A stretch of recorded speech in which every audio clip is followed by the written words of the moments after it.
Before we get started, I wanted to share a quick word from our sponsor, Lodgify.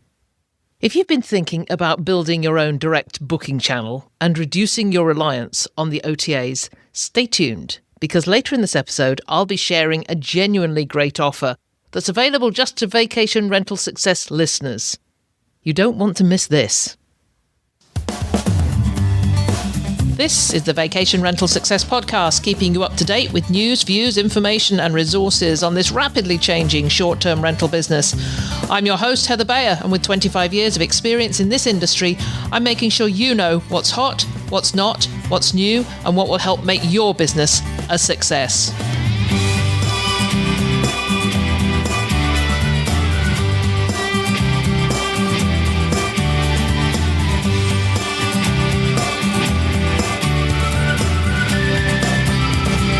Hello and welcome to another episode of the Vacation Rental Success Podcast. This is your host, Heather Bayer, and as ever, I'm super excited to be back with you once again.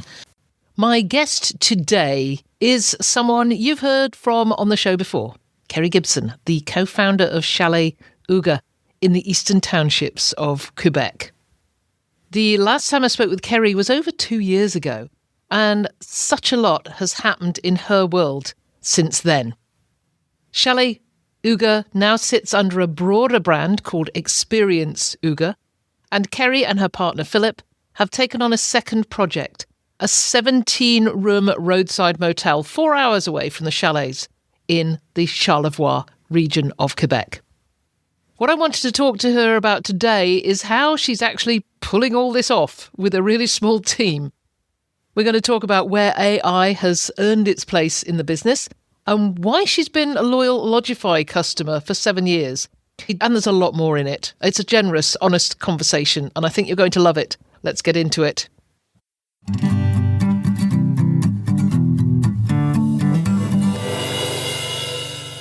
I am so happy, actually beyond happy, to have my friend Kerri Gibson from Chalets Hygge back with me again. It's been a while. It's been a couple of years. Yes, I was thinking back when you reached out to me. I was like, oh my goodness, it's been way too long. So, of course, I said yes right away. I know. We had a brief chat, I think, must have been about 9 months ago. I was with a client down in the Finger Lakes, and I think we might have had a Lodgify question, and I thought, I know the person to ask. We will ask Kerri. But there was some other, and we were talking about influencers, I think. But anyway, for those who have not met you, and who don't know your story, I'm going to just go over to you to give the quick overview of what I've mentioned, Chalets Hygge. What is that? And talk about what you've been doing the last 2 years, because it's different. It is different. We did take a little bit, not a U-turn, but we took a right turn into a new adventure. But yes, I am Kerri Gibson, and along with my partner, Philippe Pichette, we are the owner-operators of Experience Hygge in Quebec, Canada, and we started in the hospitality world through short-term rentals. Like most people, we were new entrants into the market. We fell into it by accident when I decided the corporate world was not where I wanted to spend the rest of my career. And yeah, so that's how we bought our first property, was giving me something to do. And you've got to stop there and tell people what your previous life was. Oh my goodness. So yes, I worked in technology for tax and accounting software. I'm a CPA by trade and figured out pretty quickly the traditional wasn't for me. Ended up in technology for accountants and spent 22 years there, all the way from started in a startup and ended in an international corporation, being the vice president of the U.S. division, just working like a crazy person like all of us do. Had the opportunity to be part of the implementation of the Affordable Care Act, or Obamacare as most people know it, into the tax system, liaison between the IRS and private industry that was developing the software to implement it. And I think the highlight of my career was getting to go to the White House 2 different times to testify on the impact to the American taxpayer of this bill. And so that was really cool. But yeah, and I'm so thankful for that experience. But after doing that for 22 years, I knew I wanted something a little more fulfilling. And turns out hospitality and the engagement with people and the human side of it was that. And so over the course of, so we bought in 2024, over 6 years, we built out the short-term rental side of our business. My husband resigned from his job as part of the COVID resignation as well, and joined me full-time in the hospitality side. And after renovating 7 chalets, and we were ready for a new challenge, but also the cost of investing in short-term rentals after COVID became really expensive. And because it needs the cash flow for us, because it's our business, we were like, okay, what are other ways that we can invest and stay in hospitality? And in 2024, we bought our first roadside motel outside of Quebec City, and we've been working on renovating it for the past 17 months. I remember when Mike and I came over to Quebec to visit you. When was that? 2024?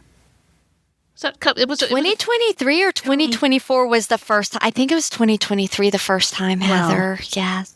But I remember sitting down with you and Philip and talking about you were looking at a little hotel in the local village.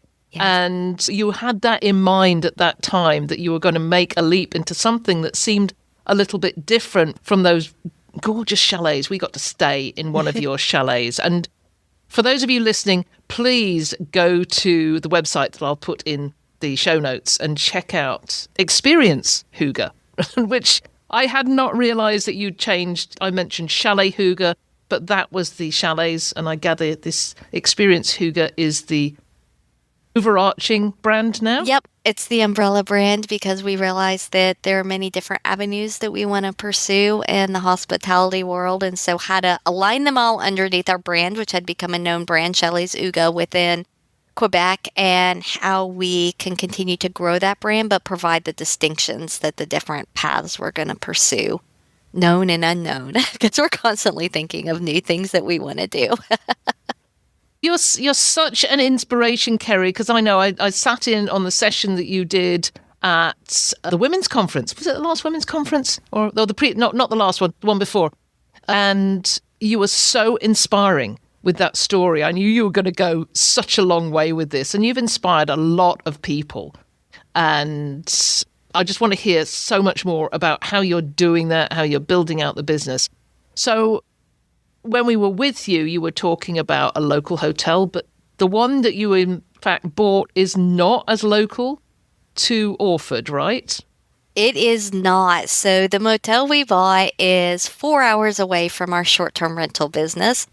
And originally, like I said, we wanted something close and in the area just to be able to maximize our operations and have some redundancy. And we'd already had an amazing team built there. When you were visiting us and I was talking about that dream, we knew nothing about the motel, hotel part of hospitality, right? It was a dream at that point, a pipe dream at that point. And in fact, one Philip wasn't even bought into with that. I remember him saying, I'm not sure. But as we learned more and more about the motel side of the business, the multi-unit side of hospitality, we were able to really begin to narrow our buy box. And we found that there was nothing available in the same region of our chalets, which is called the Eastern Townships, that really checked all of the boxes, including cash flow, like the little one we wanted to buy in the village. It's still for sale, but the reason it's still for sale is because they want way more than could ever cash flow on it. A bank is never going to loan on it. There was no business case that supported it, so that was a dream we had to let go of. So we hit the road looking for motel properties to buy, and that was a really good experience because as we visited more and more properties, we learned more and more about what it takes to operate, and that helped us really narrow in our buy box. We looked in New York, we looked in Vermont, we looked in Ontario, we looked in Quebec, and we ended up buying one in Charlevoix outside of Quebec City, where the chalets are outside of Montreal, because it checked all of our boxes on what we were looking for, like the typical roadside motel. It needed some renovation.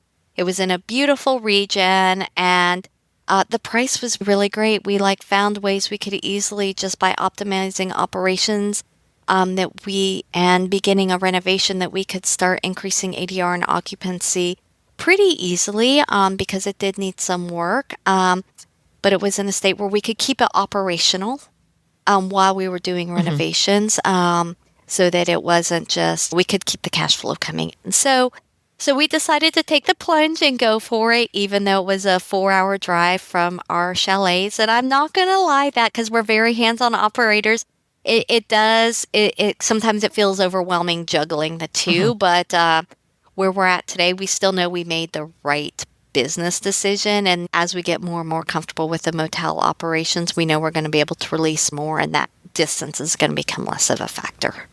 So let me just talk about the team, because if you're in Charlevoix, who's running the vacation rentals? It turns out that the team that I have been building, the Shauna, who runs our daily operations there, has been with me since day one of running the chalets.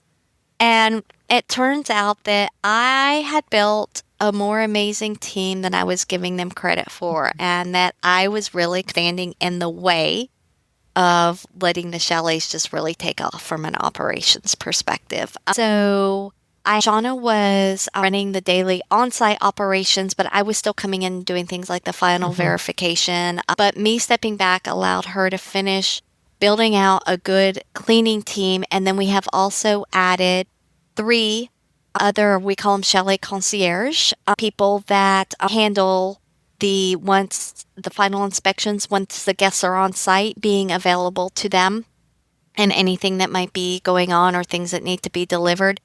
And then we also added a virtual assistant who's able to handle all of the communications. And before, it was me handling all the communications, all of the once a guest arrived, the final check, and once the guest arrives, having everything ready. And by me stepping out of that role, it's actually allowed me to focus not only on growing this business, but for the team there to find other ways to continue to optimize the operations and actually elevate our guest experience, because we're not trapped, constrained by my time limits. So running the chalets, we have only still 1 full-time person, actually 2 full-time people. We have Shauna running the operations, and then we have our virtual assistant who's full-time.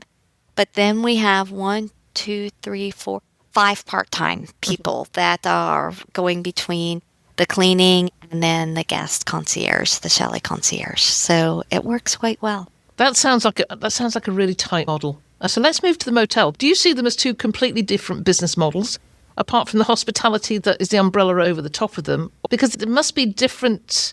So let's explore that. Why do people come to the motel rather than the self-catering chalet? Okay, so you hit on something that I would hear conceptually. So we had joined a mastermind, which for buying the motel, because we've quickly figured out we could figure it out ourselves, like for sure, but we could also save ourselves the pain of making a bunch of errors and learn from other people's mistakes. And so we have thoroughly enjoyed being part of the mastermind. But one of the things that we heard there, and that we just would hear in general, is how different not only were the operations, but were the guests for a motel versus a short-term rental. And my goodness, we were not prepared for the difference. So it is 2 very different businesses. I tell people really the only thing that they have in common is that they both host people that are looking for a place to sleep. It's not their home. That's really where the commonalities end. And of course, you have to have cleaning staff. You have to have a tech staff. But as far as the experience, that's very much where it ends. So just on the operations side, like when people rent a short-term rental, we have minimum nights. So our average reservation night there is like 4.4 nights. So people are coming, they're checking in, and they're staying for a bit of time. At the motel, our average nightly rate is 1.29. So people are really, it's more of a stopover on a tour of something they're doing. So that's essentially the traditional roadside motel. People are stopping, they book ahead, stop overnight, and then move on the next day. And they move on the next day. So basically, we are a 17-room motel. We turn 80% of the motel every single day. So the operations are much faster paced. The rooms are smaller, so the spaces you're cleaning are smaller. So it takes on average 45 minutes to clean a motel room, where it takes 4 to 5 hours to clean a whole entire chalet. And we have to clean, between 10 and 14 of them a day, in addition to the common areas. So you're a lot faster paced. The other difference is the guests have different expectations. Like when they're coming for a short-term rental, it's longer. They've really planned in advance. You've done all of your communication. By the time they get there, once they're into the property, they're on their own. It's rare that we hear from them once they're in a property. But really, it's rare we hear from a guest until they arrive at the motel. And then it's a very hands-on experience because we had these great dreams of running the motel like we run the short-term rentals, and that they were going to come, they were going to self-check in, they were going to be on their own. And it doesn't work that way, at least in the region that we're in. I like to leave breathing room for everybody's market is different. Everybody's guest types are different. But really the market that we're in, people arrive and they expect someone to be on site, and they expect that's when they ask the questions of, where do I go to dinner? Or they haven't even read all the pre-communication we sent them on how to access their room, because we have put in self-check-in. They have the digital keypads. They can arrive to their room without having to pass by reception. But they still expect, even those that do utilize the self-check-in part, the first thing after that they check in, they come looking for you to ask for dinner recommendations, to learn about the region, the best of. So it's a much more person-to-person, hands-on experience from start to finish. So chalet operations are all up until they arrive, then they're on their own. Motel guests, very little contact until they arrive, and that's where the true guest experience starts, is from arrival to departure. So we were talking before we started recording, you were saying that so many of your guests are coming across the border from the US. Yes. So did that surprise you? Does that surprise you right at this moment? That actually does not surprise me right at this moment at all. Our rental properties are on the border of New York and Vermont. And so we still kept a regular flow of Americans coming in and crossing the border. And I would say before, when we originally bought, there were not a lot of Americans coming into this region because it was further from the border. So once they do the 2 hours to come into the townships and then the 4 hours to come here, it was more of a 6-hour adventure to get to this area. But we're fine they're wanting to explore more and more of Canada, not just the border states or the border regions. So they are coming further, and they would say at first we were tenuous. We weren't sure how we would be received, but it's been amazing. And that's the thing I love so much about Canada. As an American living in Canada, just from the day I arrived, I've been here for almost 13 years now, Heather. It's such a warm and welcoming culture. And you think all the political and border frustrations aside, is for Canadians, it's still a human-to-human connection, which is what I find the difference is. And I think Americans, even if they come in tenuous, they're finding that, or they already know that. And so once they get past their initial nervousness, they feel very much at home. Yeah, and so much of it, of course, is media generated. I spent January to the beginning of April in Alabama this year, like I do every year. And it was wonderful. We met them. Yeah, everybody's just so wonderful and welcoming down there. And I just talked to somebody recently who said, oh, no, Americans don't like to come across the border into Canada because they think Canadians don't love them. No, that's entirely the opposite. Just come and see us. We just love you. Opposite. We do. That's one thing I love about Canada is that it's so human first here. Canadians care about other people, and you just feel that when you come here. And there is no individual animosity from human to human. It's amazing. So yes, if you're scared to come see us as Americans, don't be scared. We love having our Americans come visit us. So I have to talk about AI because this podcast has shifted so much towards AI now. And I've actually been talking to you for 18 minutes and I have not mentioned the 2 letters before now, which is quite the record. So where is AI living in your business now? If I'm going to be, Heather, you know me, I love technology. I love tech. And so for sure, AI has a place in our business. But if I'm being completely honest, we're still at I won't say the infancy, maybe the toddler stage of getting it into our regular operations. And the reason I'll say that is just because we are so focused on the renovations at the motel and getting the base level technology stack, because when we bought this motel, it was still run off of paper and like manual credit cards, typing everything in. So just getting a base level technology and getting the actual physical renovations has been our huge focus. But we are absolutely, one of the fun parts has been, as I am implementing the technology at the motel, there is a lot of, I'm getting to start with a lot more AI native capabilities. Where at the chalets, we had our tech stack built in. So now it's like figuring out how we can replace or integrate it. So where AI is very present in both parts of our business is in guest communications and taking away a lot of those. The first thing I did was I ran all of my automated communications through AI and was like, help me make this better. Just at the base, like just starting that, like it became so much easier to refresh our chalet communications using AI, because every year would be like, okay, I've got to allocate 2 weeks to going through and refreshing all of the automated communications, making sure it's up to date. Now, AI knows so much about us that I can just drop it in there and say, okay, what do you think I need to refresh here? And it gives me the suggestions. Oh, by the way, these are the new activities that would fit well into this communication. And then I can still carryify everything, because you can tell the keywords that are used, nestled and gently and quietly, are like, but yeah, AI buzzwords. So I can still go through and carryify it, but I'm using it a lot for that.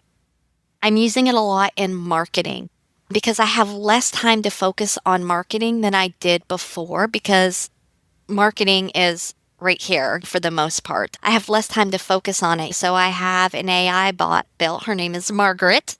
That helps me with our marketing. That's always running, okay, here's the newest activities going on and things, and just feeding it to me and here's some ideas of how AI, some posts you can do around it. So I am using it in those areas. And of course, with automated, like the question everyone gets, what kind of coffee and coffee pot do you have? Even though it's in the listing, it's in the communications, it's in our Enzo Connect, which is our guest services platform, they still ask it. But now, instead of having to copy and paste it out every time, like now it knows, okay, this chalet has this, and it just can send the response. The other thing that I'm just starting to use it in that I'm super excited about, that takes up way too much of my time now that we have 2 businesses, is accounting. I'm super excited about automating some of our accounting processes.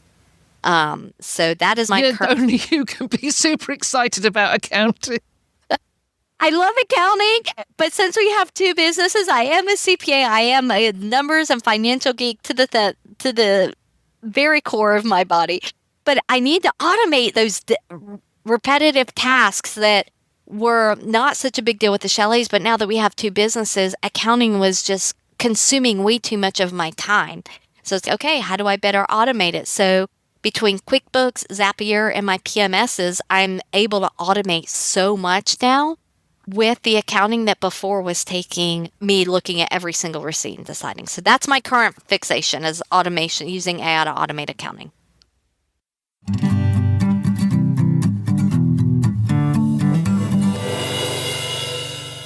If you're running a vacation rental, even just one property, you probably know this feeling. Your booking calendar lives in one place, guest messages are coming in somewhere else, you've got a pricing tool over here, and the cleaning schedule is in a spreadsheet you definitely haven't updated for a while. It's a lot to keep on top of. And the bigger you grow, the more unwieldy it becomes. Lodgify pulls all of that into one place.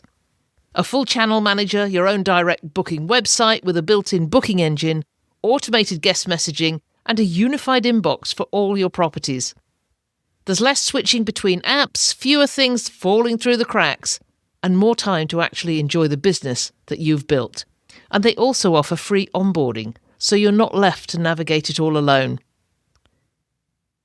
We've got a special deal for Vacation Rental Success listeners. You get 20% off yearly and bi-yearly plans with the code of VRS20. Just click in the show notes to get started.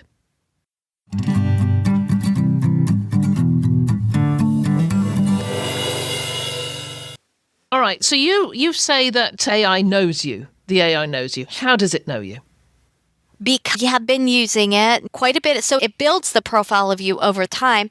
But also, like when I developed my AI bot, I went in and told her all about it. First of all, I asked At the time it was ChatGPT, so we're using still ChatGPT, but we're using Claude a lot. Like, I am becoming really obsessed with Claude.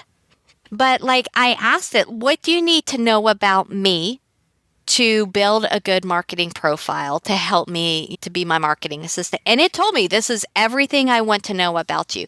So I literally took that as my template and filled it out. So I was like, okay, this is everything that you've asked about me. This is our brand voice. These are our brand colors. This is how we talk to guests. These are our guest avatars. This is my marketing pillars. And so I just literally filled out the questionnaire it gave me with that as a starting point.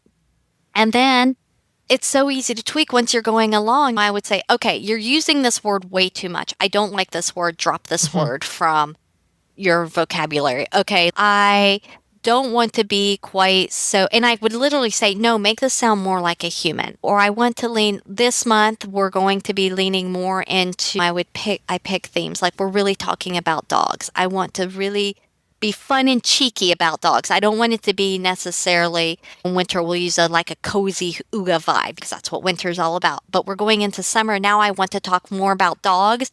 And I want it to be more from a dog point of view that's cheeky and fun. And so it'd be like, okay, so we're going to make dog posts that are more cheeky and fun. So it's constantly just talking to it.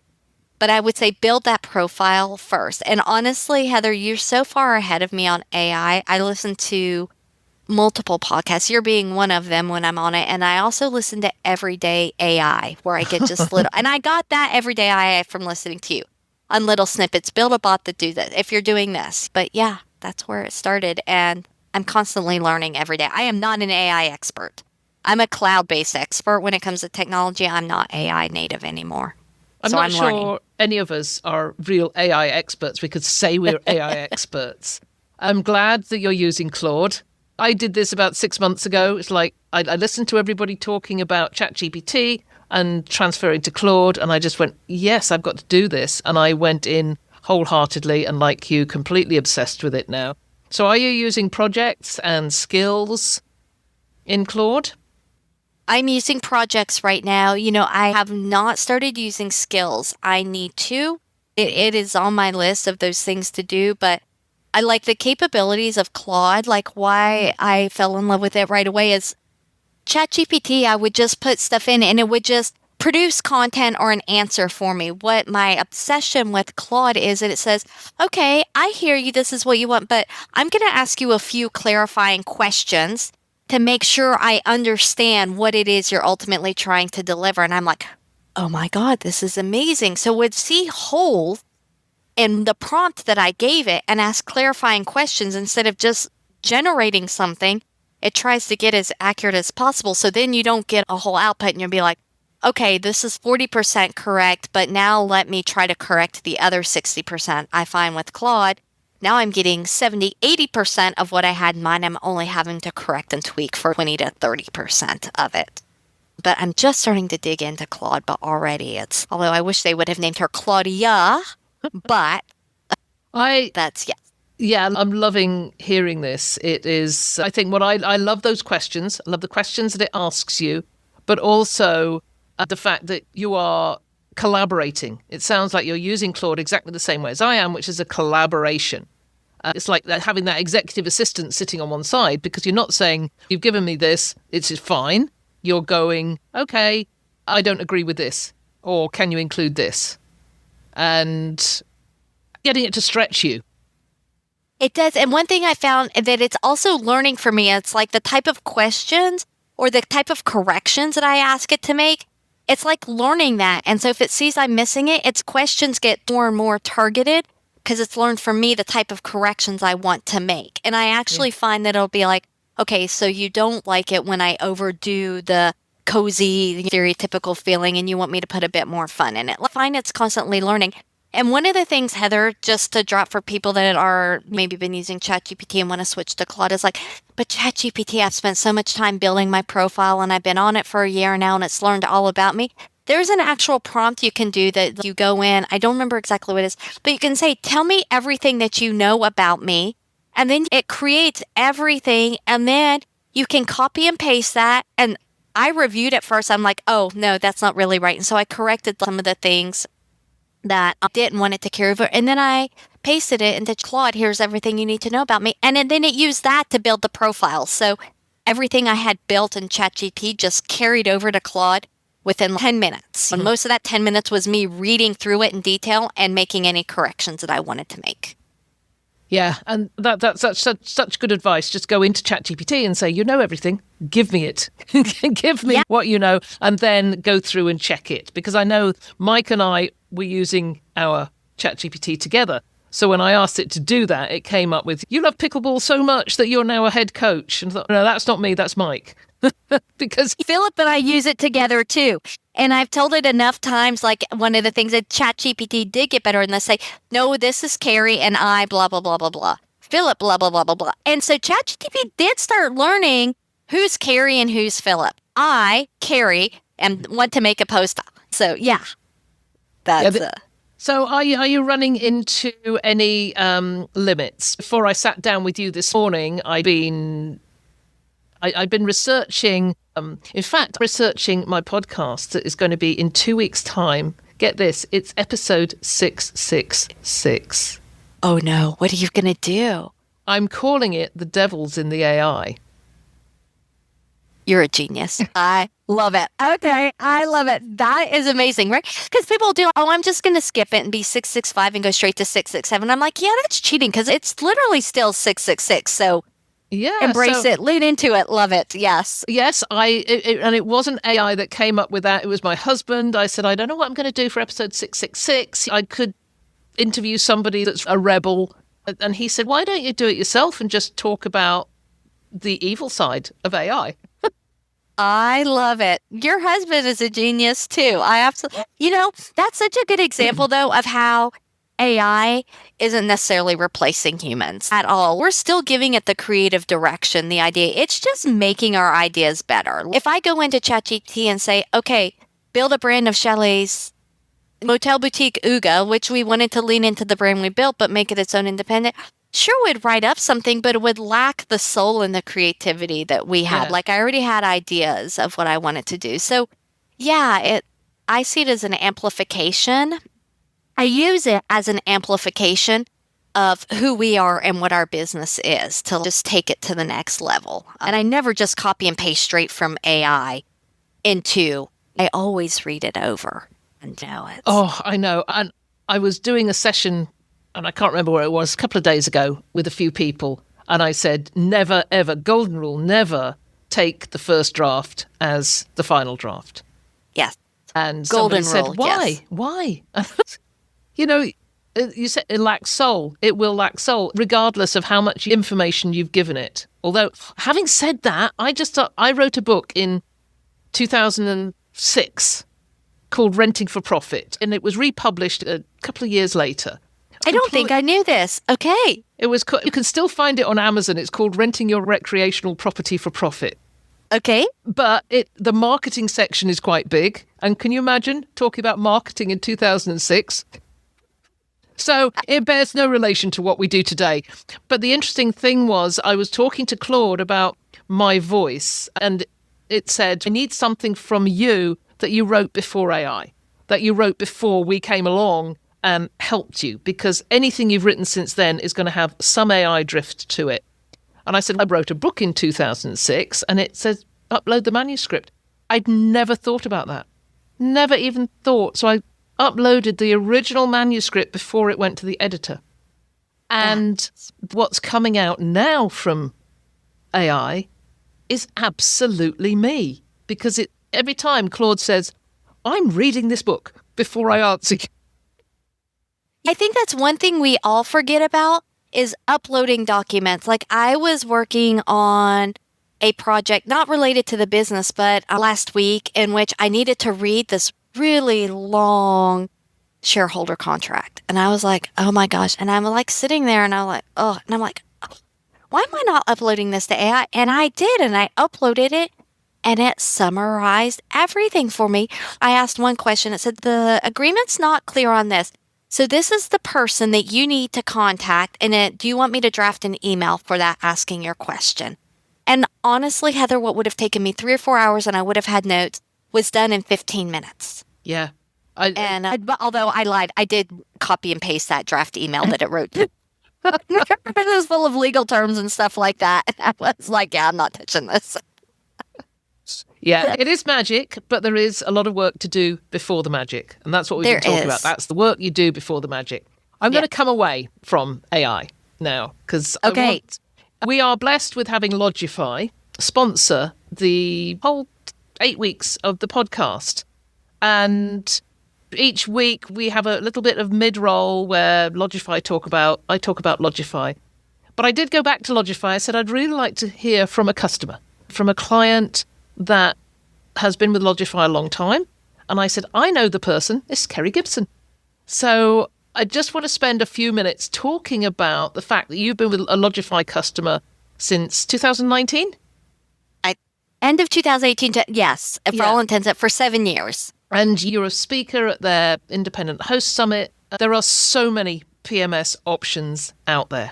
Just this great raft of them every time you go to a conference. It's who do you choose? Why do you choose them? But what's kept you with them across both businesses? Because that's an interesting one. You've got these two business models. Are you using Logify for both? And they've done some changes recently. So I'd love to hear your take on why you're such a loyal customer. Why I love Logify. And I have used them for 7 years. And I have not even, when they started, like the PMS market and short-term rental looked completely different than it does today. So I will caveat saying that there are more options to look at. I have never even considered looking. I won't even demo another option because I have zero need to change. The reason I love Logify is because I'm going to use an overused word, but they are obsessed with the success of their customers.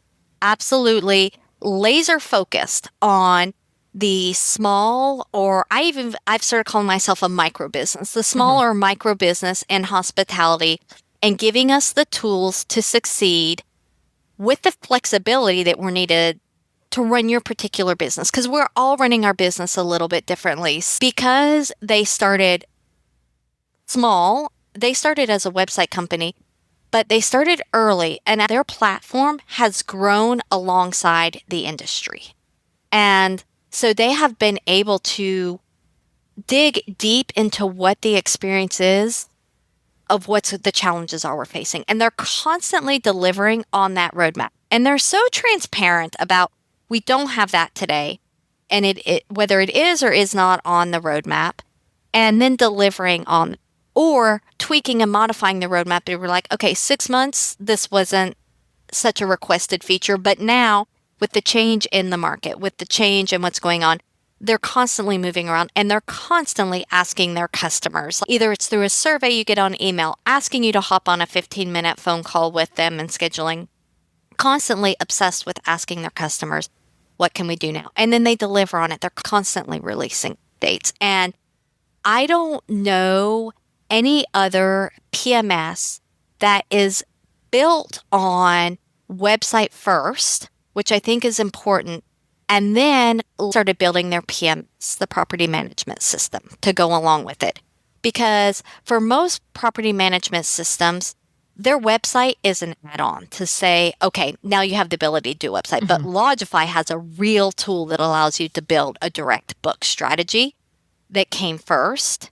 And then they're building their website tool while also building the PMS. The website tool is not an afterthought. So yeah, I could go on and on about it, but yes, their tools and their support is amazing. For me, support is super important. Having come from a technology background, you can have an amazing piece of software, but if your support is crap and people can't get to you when they need you, it's really difficult. And that is not the case with Logify either. They even have a phone number that you can call. I never use the phone number because they're so fast and accurate and thorough on email. I just use the email option for the most part. So as a previous property manager who, we were with the same PMS for a number of years. And I always had these frustrations that they would say, we're going to do this, we're going to make some changes. And they never happened. And I think for 3 or 4 years, and when I finally sold the business, I think I met up with them at a conference, and I said, you still haven't. After the last 4 years, I'm now selling my business. And they said, oh, yeah, it's coming this year. I said, but you said that every year. I don't know where they are now, and I'm not naming any names. But it was a frustration. It was a frustration. And I don't think that frustration is solely with that company. I think everybody has frustrations with their PMSs along those same lines, that their clients all have wants and needs, but they don't have the capacity to build them out. But hopefully they should be using the AI now to help them move a little faster in that respect. I hope so. And yeah, I want to clarify, like, there's no such thing as perfect software. Like, perfection doesn't exist in the technology space. It never has. And it's because things are constantly changing. And there's so much that you can do with any product can choose to do 100 different things. There's never a lack of decisions to make and do, but it's being focused on what is your mission. And I think Logify is very focused on what their mission is. And then they're very good at building the marketplace to complement what they're not going to build or what isn't currently on the roadmap. And then they're also very transparent. If it's not on the roadmap, they're not going to tell you you're going to have it in 6 months when it's nowhere near on the roadmap. They're going to say it's not there right now. Here is where it is. And they'll say also that could change. Here's where you go vote. They have this amazing portal where you can go in as a customer and you can vote up. You can vote up items that are on the roadmap. You can vote down items that are on the roadmap, saying, no, that's the most, or vote up. But you can also say, no, that's down. And you can write explanations. Other people can comment on yours. Like, you have the ability, and they manage their roadmap very well, and they manage their customer expectations very well. If I'm going to say, I'm never like, oh, I wish Logify would do this and that. Sure, that happens, but it's going to happen with any technology. So it's about finding the right fit. It gives you the core capabilities that you need, but then that also gives you the tools that you need, such as through a marketplace, to fill in those because I do use other applications outside of Logify. Although with their new release, they do have me rethinking my tech strategy. So we're going to be talking about those new release things that are happening over the next few weeks. So if you're listening and you're interested in this, we'll carry on listening over the next few weeks of podcasts and you'll hear more about them. So yeah, we'll move on from Logify, but I want to come back to something you said about direct booking, because you've held a really high percentage direct booking rate. What's actually keeping it there? Or is it still there? It is still there. And actually, I think it's going to go up this year. I'm really excited if we keep on trend. Specifically, so when we're talking our 70% direct book strategy, that is at our short-term rental properties, the chalets. The motel is, when we bought it, the technology wasn't there. There was a website, but what technology was there was very 1998. And the website looked like it. It felt like it. And they were at about a 9% direct book rate. And most of that was from walk-ins, which that's another thing that's different from short-term rentals. The amount of walk-in people, like walk-in looking for a room, blew my mind. But we are now sitting at the motel. Also, we're sitting at, for the past 3 months, we've climbed to a 50% direct book rate. That's awesome. And this is one way we're actually using, I did not bring this up, and I should have, that we are using and investing in AI very heavily. And it's because it's not me doing the work. We're investing in AI for search purposes very heavily on both websites. So when you say you're investing in AI for search, are you just building in the AEO and GEO in your websites? Yes. Yeah. So we have our Chalets website is built on the Logify tool, but one of the downsides about the property management for a hotel, motel versus a short-term rental, there is not a PMS that meets the needs of both, because calendar management is very different. When people book a short-term rental, they're booking a specific property for specific dates. When they book a hotel room or a motel, they're booking a room type. And so you have flexibility to move up until the moment they check in. You can constantly be moving them around. And we're constantly moving around reservations to maximize the calendar. But our tech stack behind the two PMSs is the same. So we're starting to invest very heavily in AI, which is working. Like, we had a phone call on the websites. And our custom-built website for the motel, we do have someone that builds that for us. And so she's very focused on that. She's amazing at building. She's a boutique hospitality website builder. She's very amazing at building an AI. And she works on our Chalets website as well. She has a set number of hours every quarter that she does, and she's converting all of that content to be more AI searchable as well. But we are still sitting there and we're climbing in the motel as well. And honestly, that just comes from we're executing on the same strategy for the motel that we had for the chalets, which is it's a multi-pronged strategy. It starts with having your website and having it optimized, but also having your social media, having your tourism board involvement, having your partner marketing, and your influencer. So we are still using all of those same marketing strategies, those same channel strategies built on the same marketing pillars, which are, of course, our property and then the region and other small businesses. So those are all the things that we use to feed into that strategy. And I feed that strategy every single day. So it's not a set it and forget it. But yeah, it is still, I still spend a lot of my time on marketing. I find with the chalets, it was a lot more where this is where AI is able to help me out with what I was saying. So it's making my posting easier because I don't have as much time to sit and think about, okay, what am I going to post about this week, this month? It's helping me build my marketing calendars. And it even has access to my libraries. And I can say, can you find me a photo on the patio at this chalet? So we're still using our multi-pronged strategy built on our 3 pillars to amplify and go out and maintain our direct book strategy. And I will put links to the previous conversations we've had where we've discussed those. We've discussed the influencer marketing. We've discussed at length the tourism, how you Marketing, work with the yes. tourism marketing as well, and connecting with the local tourism boards, because you can't do this business in isolation. You can't do this business in isolation. And we not only can we not do it in isolation from a connections perspective, we can't do it in isolation from a budget perspective either. We just simply don't have the budgets as micro small businesses or to put into radio ads and as much in the advertising budgets. So when we're able to leverage partner and tourism marketing, it amplifies our marketing spend and our connections like beyond what we could have ever done on our own. And it's interesting to think, when I was just, you were talking, I was thinking, oh yes, we've done those previous episodes. And then I'm thinking, that was a couple of years ago. But they're almost timeless. They are timeless.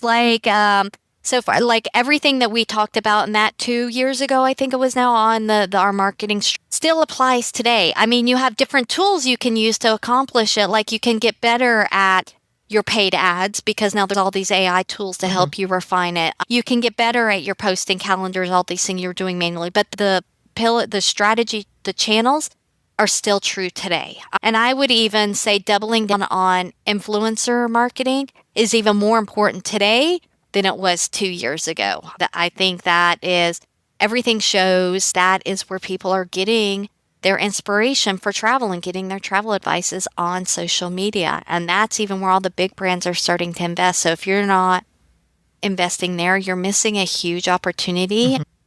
And I think that as a small business, how you choose your influencer is super important, making sure you're niching down as niched as your business is. Like micro influencers are almost better in our space than the big, huge marketing influencers. We did talk about that in depth. So did we? Okay. Yes. So it's still true today. So go back. Yes. I'm going to go back and listen to that episode to remind myself of some things I might have stopped doing. At least I'm pretty sure we did. I know when we came across and talked to you, Mike and I spent so much time with you and Philip and enjoyed your fantastic hospitality. But we sat down and we just talked this business for 2 days. And it was just the best time. I learned a lot about how dedicated you are, both of you, to hospitality. And it's just so interesting when you think about your background. Would you have thought this 20 odd years ago when you were deep into accounting that one day you'd be running a motel and 7 chalets?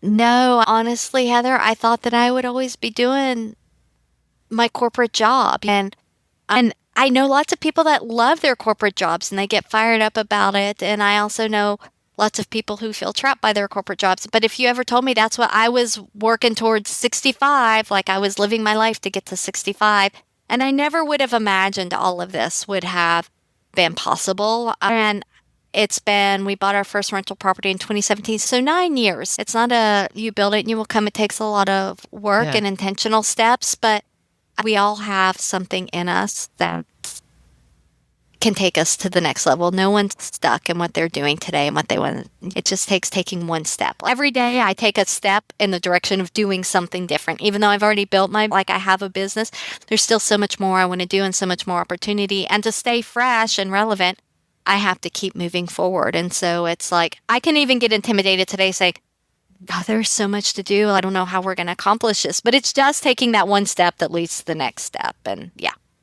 That is the perfect spot to close down, I think. I think we have covered so much in this, and just that, always moving forward, taking the next step is a great place to wrap this up. Kerri, you have been such the most delightful guest to have on my podcast. You are in my top one. You are my top one. So much, I tell you this every time we talk, but so much of what we built is because I'm standing on specifically your shoulders, Heather. Oh, that's so kind. And I love you for that. Love you for that. We will get to this soon. When we were chatting in the green room before we started this, we were talking about upcoming conferences and where we could perhaps get together. We will take this offline and actually put something in place. Kerri, thank you so much. It's been an absolute pleasure.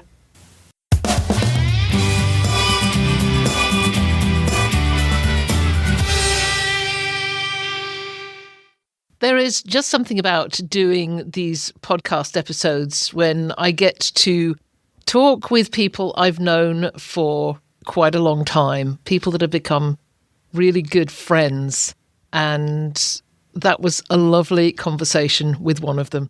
Kerri, thank you so much for coming back on the show and for being so generous with what you've learned across both the chalets and the motel.